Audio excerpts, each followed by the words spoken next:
Et salut tout le monde, on se retrouve aujourd'hui pour une nouvelle vidéo sur les Nutrophes dans Dofus Arena. Alors aujourd'hui on va s'intéresser comme d'habitude aux sorts, aux équipements qui pourraient le mieux convenir à votre Enutroph dans votre équipe et quels sont les meilleurs Enutrophes qui vous permettront de monter le ladder et de gagner des niveaux. Alors sans plus attendre, on va commencer par l'Enutroph de manière générale. Moi, je considère que les Nutroph, c'est une des meilleures classes actuellement dans cette version du jeu. Voilà, à l'heure où je vous parle, donc à la première version de Arena Returns.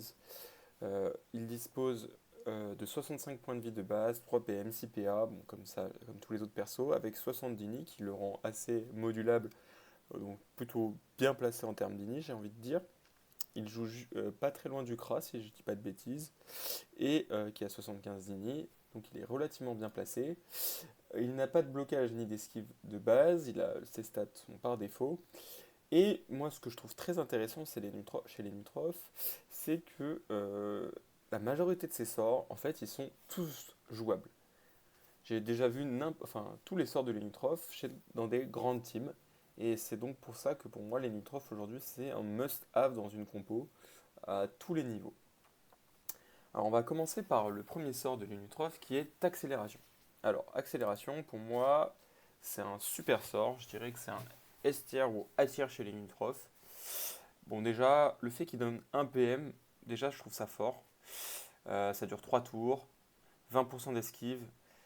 Euh, déjà c'est 20% d'esquive lorsque vous jouez accélération. Déjà c'est accélération de 100 gold, ça coûte 100 gold. Si vous voulez avoir 1 PM et de l'accélération, il faut prendre et de l'esquive, pardon, il faut prendre un Tiduk, ça coûte 300 gold, ça donne 1 PM. Alors certes, ce sort, faut le relancer, ça coûte 100 gold. Donc pour moi, c'est quand même très intéressant. Et en fait, il va essayer de pair avec Force de l'âge, qui en fait, vu que les deux ont un délai de relance de 2 tours, si vous avez un Enutros en 7 PA, disons, eh bien, pendant un tour, vous jouez accélération, et pendant l'autre tour, vous jouez Force de l'âge. Donc en gros, vous avez toujours soit 4 PM, soit 5 PM, soit 6 PM, ce qui est très très intéressant pour les Nutroph de manière générale. Donc là, pour 400 gold, disons, avec une cape bouffante, vous avez un bien meilleur intérêt à avoir ces trois items pour 100 gold de plus qu'un petit duc, puisque en fait, vous avez plus que 1 PM, vous en avez 5, 6. Et en plus de ça, si vous jouez fossilisation ou pelle fantomatique ou j'en sais rien, ou lancer de pièces et maladresse, et bien du coup vous avez en plus des dégâts supplémentaires sur la force de l'âge. Enfin, bref, c'est beaucoup plus intéressant à ce niveau-là. Donc pour moi, c'est un super sort. Les 20% d'esquive en plus sont cumulables sur la deuxième accélération, donc passer à 140% d'esquive, très intéressant. Et moi, ce que je trouve un peu fumé, c'est le coût critique d'accélération. Alors, il faut faire un CC, hein, mais ça dure 5 tours. Franchement, si vous jouez un Enu CC, bon, j'ai déjà vu ça, mais c'est peut-être pas très viable, hein, mais sur une carte CC, moi je trouve ça vraiment extrêmement fort. 5 tours, 1 PM, bon bref. Donc voilà, pour moi c'est vraiment A tiers ou S tiers, enfin bref, un très bon sort. Ensuite vous avez corruption. Alors corruption, pour le coup, c'est, je dirais, l'un des sorts un peu plus situationnels. Je dirais pas que c'est A ou S tiers, ça peut être utile dans certains cas, mais vraiment il faut une compo vraiment spécifique qui se base sur la corruption. Parce que sinon, c'est pas vraiment un sort qui vaut le coup. Bon, alors déjà, corruption, c'est 5 PO, c'est relançable tous les tours, ça immobilise la cible, ça ne la corrompt pas comme dans Dofus, ça l'immobilise seulement, et ça la soigne, mais par contre, l'intérêt que ça a pour moi vraiment, c'est les blocages moins 40%. Donc en gros, vous jouez corruption quand vous avez envie de détacler à tous les coups, et que vous avez envie que la personne soit immobilisée. Alors pour moi, dans la méta, c'est plus intéressant d'avoir une maladresse. Et je reviendrai sur maladresse plus tard. Et c'est pour ça que corruption, pour moi, c'est un peu moins fort que maladresse. Et après, ça peut dépendre, mais dans la majorité des cas, vous n'avez pas besoin de corruption. Ok, donc maintenant on a vu corruption, on a vu maintenant force de l'âge. Alors force de l'âge, je vous en ai parlé avec l'accélération tout à l'heure. Très intéressant, plus 30% de dégâts, plus de PM pendant un tour et 100% de résistance aux pertes de PM pendant un tour. Bon, les résistances aux pertes de PM, je pense que actuellement dans cette méta, ça peut être intéressant, mais c'est pas vraiment pour ça qu'on le joue. C'est plus situationnel cette pourcentage de résistance à la perte de PM. Pour tout vous avouer, je m'en souvenais même plus. Mais par contre, ce qui est très intéressant, bah, c'est les 2 PM et 30% de dégâts. Donc en gros, on utilise force de l'âge lorsqu'on veut soit tabasser, soit se déplacer très vite.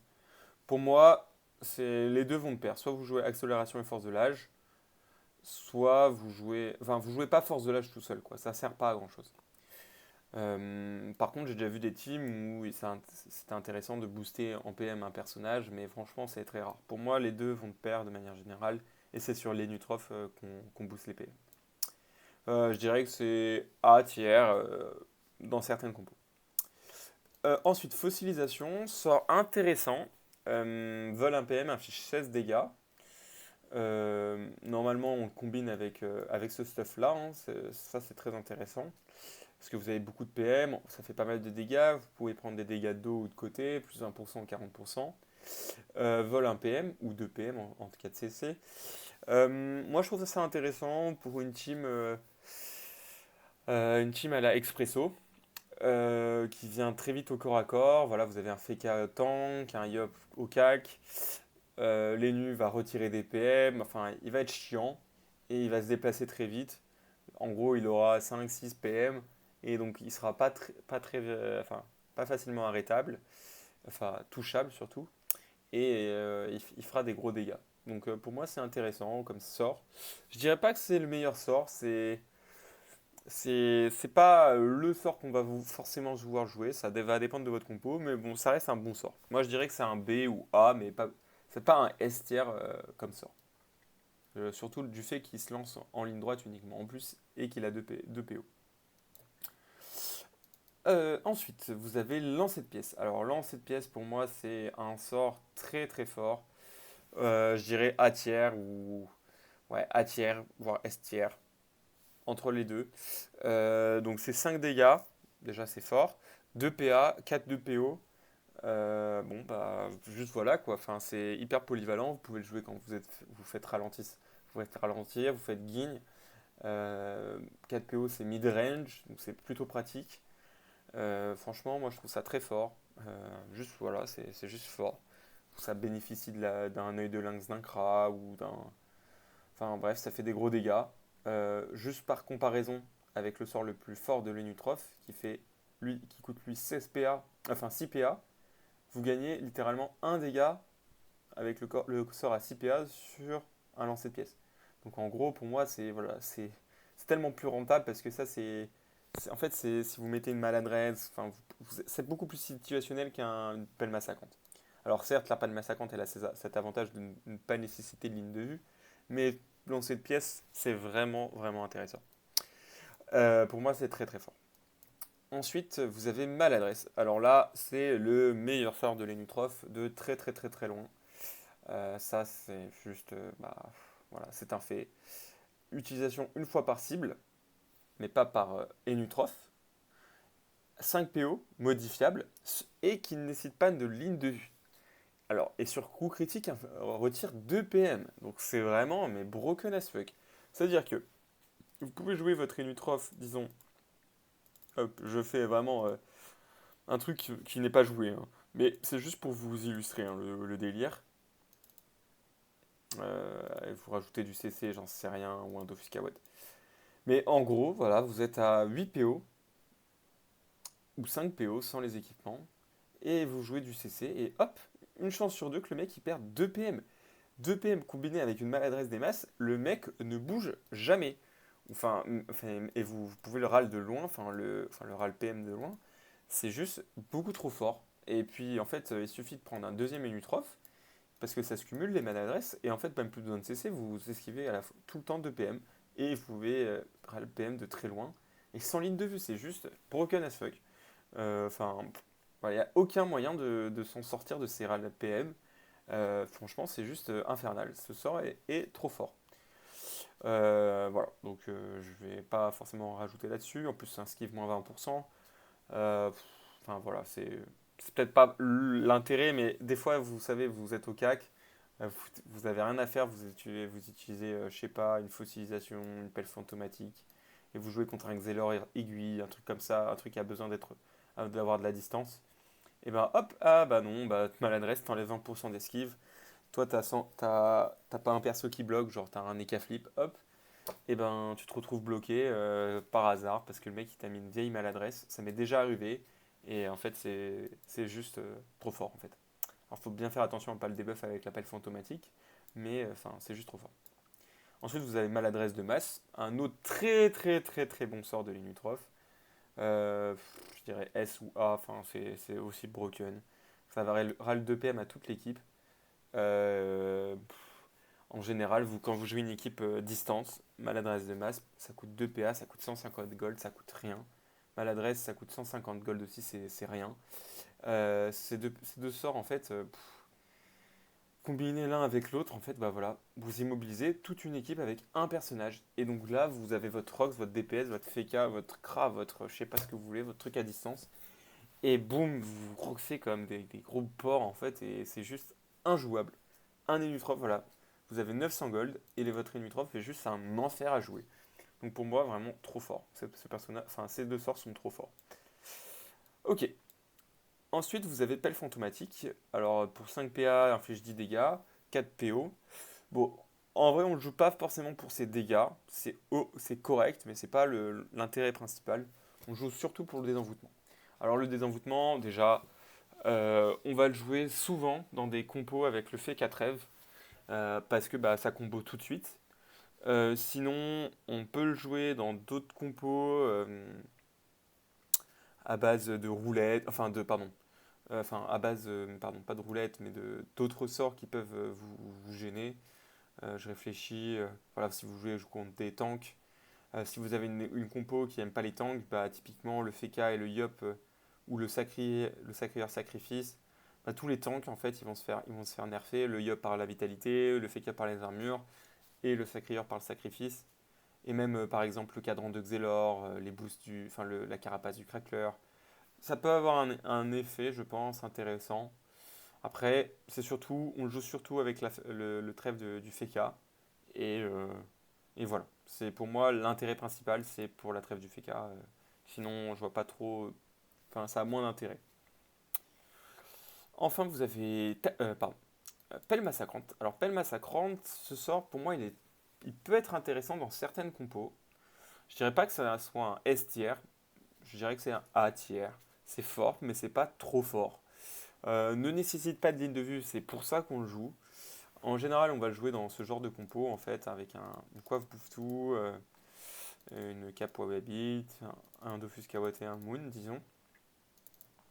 Donc là, en fait, vous avez 2 PO avec ce genre de stuff, typiquement. Vous avez 2 PO supplémentaires, donc ça attaque à 5 de distance, ce qui est pas mal. Ça court partout, ça attaque de partout.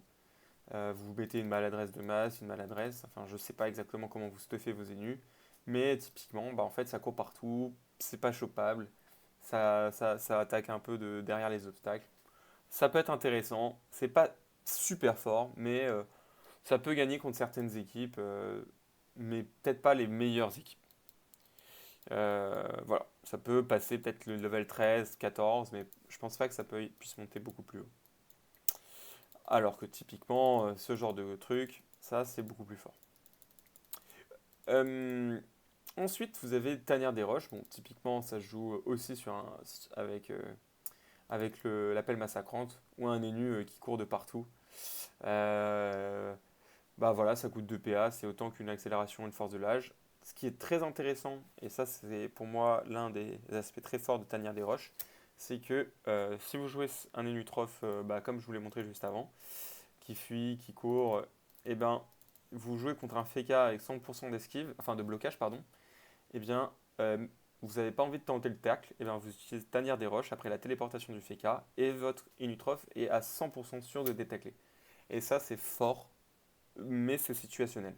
Je pense que c'est A, c'est pas S, mais c'est A. Voilà, ça peut être intéressant. Ça coûte 200 gold. Bon, et dans certains cas, ça peut être utile dans ce genre de compo. Mais je dirais pas que ça soit vraiment super super fort. Ok, donc maintenant qu'on a vu le stuff de l'Enutrof, je vais vous présenter, enfin les sorts de l'Enutrof, je vais vous présenter les différents Enutrof que j'ai, que je vois et que je pense être bons dans certaines méta. Donc vous avez les Netrof que je vous ai présentés, voilà, donc Typiquement, vous jouez une coiffe du Bouffetou, une cape du Wawabit, un Dofus Kawot et un Moon. Vous pouvez aussi jouer typiquement une Célestine, un Dofus Bulbis, un Dofus Turquoise, un Dofus des Glaces. Bon, bref, c'est à peu près, tout est à peu près ok. Je pense que le Dofus Kawot reste mieux. Une Célestine, c'est pas mal dans ce genre de compo. Ça court, ça se soigne, c'est chiant en fait. Pendant les tours où vous faites une maladresse de masse, bah, vous vous soignez à coup de 5 donc, enfin, ou 6 avec 20% de soins. Donc pour moi, c'est pas mal. Voilà, donc ça peut être intéressant. Vous n'êtes pas obligé de jouer le Moon, hein, vous pouvez jouer un Tifou, c'est un Wabi. Enfin, il y a plein de manières de jouer cet Enutroph. Mais dans l'ensemble, c'est à peu près les sorts que vous voulez lui mettre. Ensuite, vous avez l'autre Enutroph à base de fossilisation. Alors, j'ai mis une Dank Tool, vous n'êtes pas obligé de la mettre. J'ai mis une cape ou Wawabit. Moi, je pense que c'est mieux parce que cet Enutroph, il est assez weak. Son intérêt, c'est de venir au cac et de mettre des fossilisations. Alors, j'ai mis des maladresses, mais typiquement, moi, je pense que ça peut très bien fonctionner. En fait, voilà, 1300 gold. Et c'est déjà très fort, en fait. C'est déjà chiant. Et ça fait chier. Et pour moi, c'est déjà fort. Mais voilà, vous pouvez très bien faire rajouter ça, rajouter ça. Vous rajouterez encore de l'entrave à vos adversaires. Donc ça, c'est un Ultrof qui se joue tout à fait et je pense que c'est très viable. Ça s'est vu, il y a des compos qui l'utilisent à très haut niveau. Ça, je dirais moins haut niveau, genre peut-être vous pouvez monter le level 15 avec 14, je sais pas, 13, 14, peut-être pas 15, mais 13, 14, alors que ça, vous pouvez monter pour le coup 16, 17 quoi.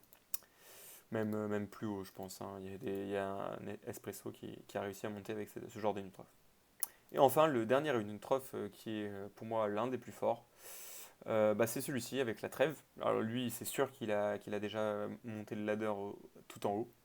Donc avec la pelle fantomatique et la trêve du Feka, ça c'est un compo vérifié, revu et reconnu par tout le monde. Très très fort, avec accompagné d'une petite maladresse. Donc pelle fantomatique puis maladresse, et pas maladresse puis pelle fantomatique. Et aussi le lancer de pièces maladresse qui fonctionne très bien. Vous pouvez très bien jouer aussi le double, enfin maladresse, le masse et maladresse. Et aussi, vous pouvez très bien jouer ce genre d'ennemis, hein. Enfin ce genre de compo. Hop. Donc là, vous avez deux ennemis. Il y en a un qui a maladresse de masse, un qui a maladresse. Et là, c'est simple. Tous vos adversaires ne joueront pas. Vous rajoutez deux cras avec œil de taupe et c'est fini. Vous allez passer la meilleure game de votre vie parce que les maladresses se cumulent. Et ça, c'est juste trop fort. Vraiment, c'est trop fort. Donc pour moi, voilà les trois Enutrophes que je vous recommande, enfin les trois types d'Enutrophes que je vous recommande. Ça s'adapte dans plein de compos, c'est super fort. C'est voilà, c'est vraiment pour moi l'un des meilleurs personnages du jeu. Donc voilà, j'espère que cette vidéo vous aura plu et n'hésitez pas à vous abonner. Allez, à la prochaine.